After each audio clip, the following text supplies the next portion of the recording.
Hey foodies, thanks for stopping by the channel again, Cooking with Chaz. Today we are going to make sausage balls. This is going to be a party favorite and really easy to put together. You can use any variation on meat. Today I'm going to show you with beef and pork. So let's jump straight in so we can get this done. Alright, so like I said, we're going to do beef and sausage.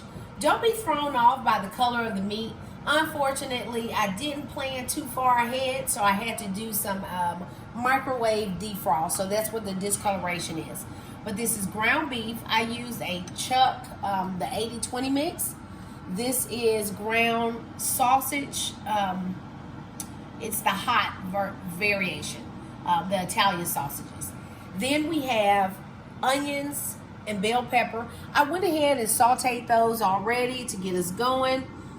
You don't want to use raw. And then I have a 4 cheddar blend. You can use whatever blend you like. I find that's pretty good. You have some Mild Sharp and Mild Sharp and I think Colby or something.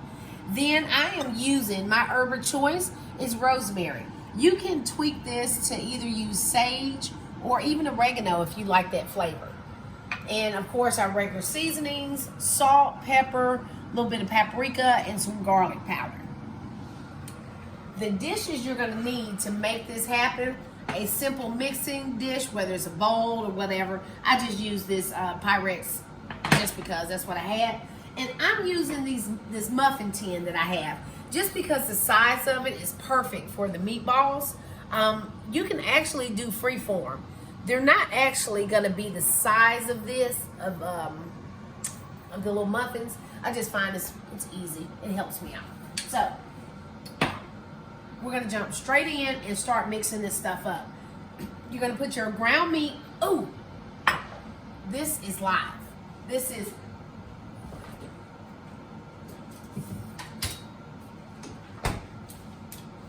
One thing I forgot to mention is biscuit dough. I used, you know, the kind that you get that's in the can that you bust open. You can use the buttery, the flaky, the whatever you want, whatever flavor you like. But I think that just the classic works well, and the flaky if you can get it. What I did is I took half of the container, chopped it up, like diced it. They don't have to be uniform, but you want them about the same size because it will help with the cooking process. But I wanted to show you the difference in sizes because we want that so you don't have uniformity, okay? It just helps. Visually, your meatballs will look so much more attractive. So what I do is I chop those up, then I put them in the freezer. This is about 15 or 20 minutes before you're about to use them. And the reason you want to do that is you want them to be individual when you roll those balls together. If you don't do this, you're going to have blobs of dough.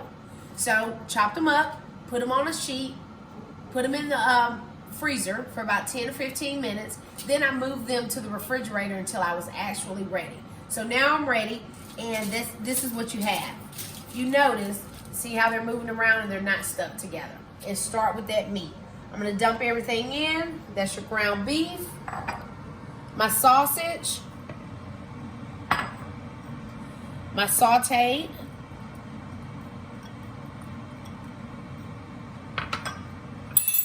my herbs,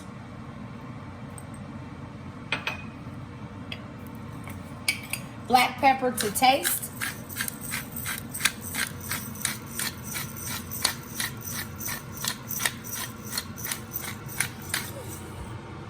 and I did not mention, because it's really just up to you, I chose the spicy ground sausage just because we like heat. You can always do mild, completely up to you. And you can add jalapeno too. And that was, with the garlic powder, I like to go a little bit heavy on that. As I say that, I'm going to add a little bit more, just because that is a flavor that you can add without adding sodium. As you know, I am very conscious of sodium intake. Try to minimize that. I'm going to add a little bit of salt to that.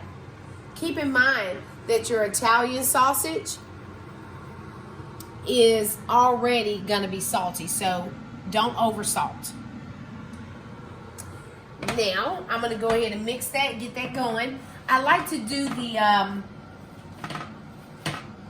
meat and herbs first to make sure all that's married before I started adding the dough and the cheese. Remember, don't work it too much because that will make your meat tough. All right, I think we're at a point where now I can go ahead and add my cheese. I'm just dumping all that in. This is a very easy dish, I'm telling you. Oop, got a little bit overboard, but that's okay. All right, and now I'm gonna add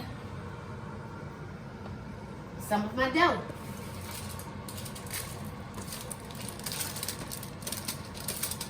Now imagine if you didn't cut that up.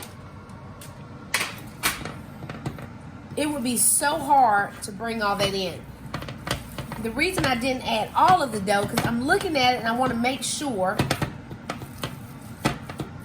that I don't have too much. And I don't. I want to go ahead and add all that in.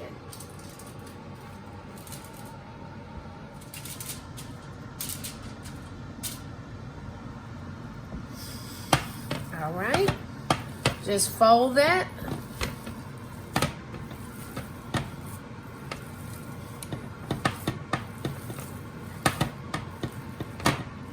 And another reason why you want to add that dough at the end is because, you know, the more you mess with the dough, you're going to heat it up, which is going to make it expand and then turn into blobs. All right. I'm sorry about all of the clinking, but it's just what it is. Should have used a plastic bowl. All right, so my measuring spoon that I'm using is a tablespoon. And you're literally just going to take this and make little balls. Okay? And that's it. And don't worry about if you got too much dough on one side or the other side. It will work. It will all work together. And this is why I'm using my little container, because it works perfectly. It's like when I bought this, I had this in mind and didn't even know it. So I'm going to get all these rolled up. And we'll be right back.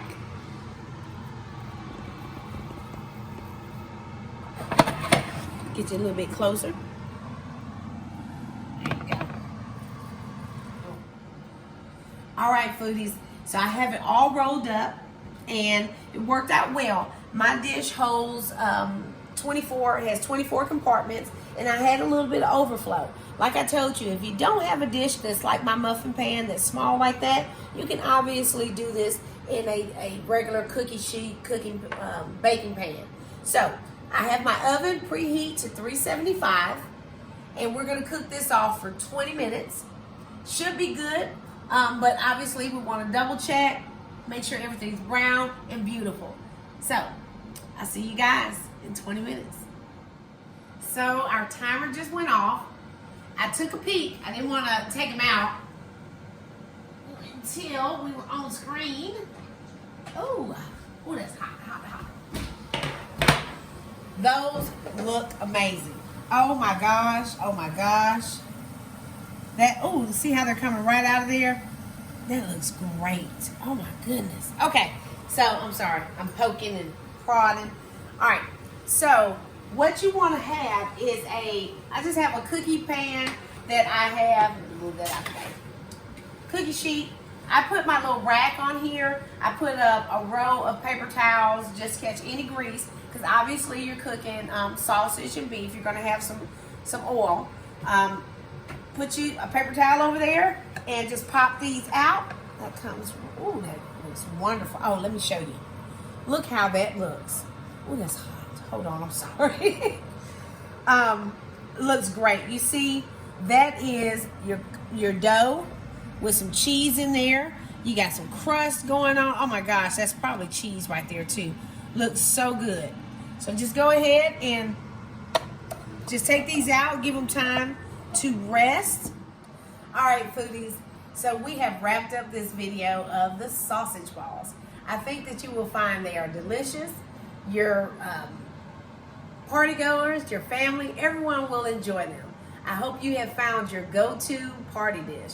When someone asks you to bring something, think about this 20-minute dish. If you haven't already, please like the video, subscribe to the channel, and I look forward to seeing you the next time.